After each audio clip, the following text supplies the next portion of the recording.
So, after watching these videos by these people, it got me thinking a bit.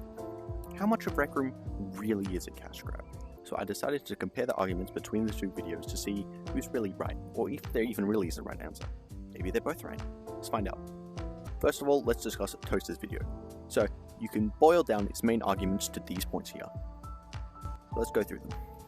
Number 1, they were testing the waters for expensive items to see how expensive of items they can release before the community backlashes. Toaster brings up the Amulet of Elsewhere, and how it was the most expensive item at the time. Now they were testing the waters to see how the community would react to such expensive items, and considering so many people bought it, they decided they would be able to release more expensive items with a higher price range. This also contributed to the fear of missing out, which he also brought up, because lots of people were buying it, and lots of people were showing it off and being like, wow, it looks so cool, and it does secret lore thing, it's so cool. And so other people who didn't have it were like, wow, that's so cool, I want to buy it, triggering their fear of missing out. Not only did they release expensive items, they also released old items that were supposedly never meant to come out ever again. Well, that was a lie.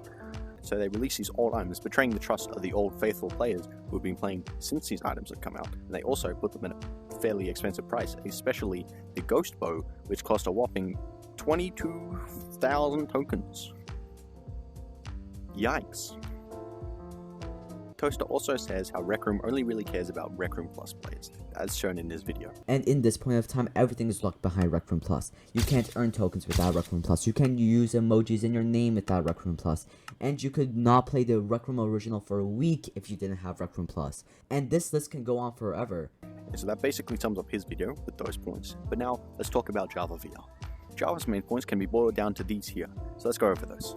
First up, Java mentions the definition of a cash grab, which he lists as a product designed primarily or solely with the intent of generating profits or money, which could label every piece of clothing item in the game, because that's kind of their point. Every clothing item is to make money. You don't need clothes to play the game.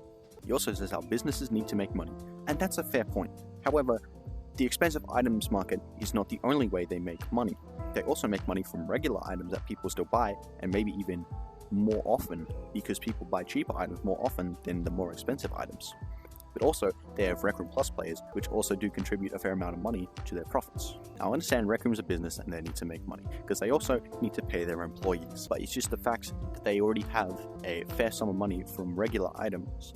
The excessively overpriced items seem rather unnecessary. Now, FOMO. Java also brings up FOMO. He says it contributes less with the new items due to less people talking about them and wearing them. This is true. There are not many people that wore the S astronaut set, because also not many people bought it. But if you were around when the Amulet of Elsewhere first dropped, lots of people were wearing it, lots of people were talking about it, and lots of people were buying it. And so sure, FOMO may have fallen off, but it's also about the limited time items that people are like, oh, what if it doesn't come back? And it's also about the lore implication. It's like, oh, what if I buy this lore item? Is it going to do something cool? The answer is no. But they don't know that. You don't know that unless you buy it, which all contributes to the fear of missing out. Overall, I would say the extremely overpriced items are unnecessary. Is Rec Room a cash grab of a game? No. Does Rec Room add very cash grab elements?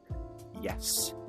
I'm sure they make plenty of profit from Rec Room Plus and the rest of the items, that making these excessive items is just not needed and redundant. But of course, you can never have too much money, I guess.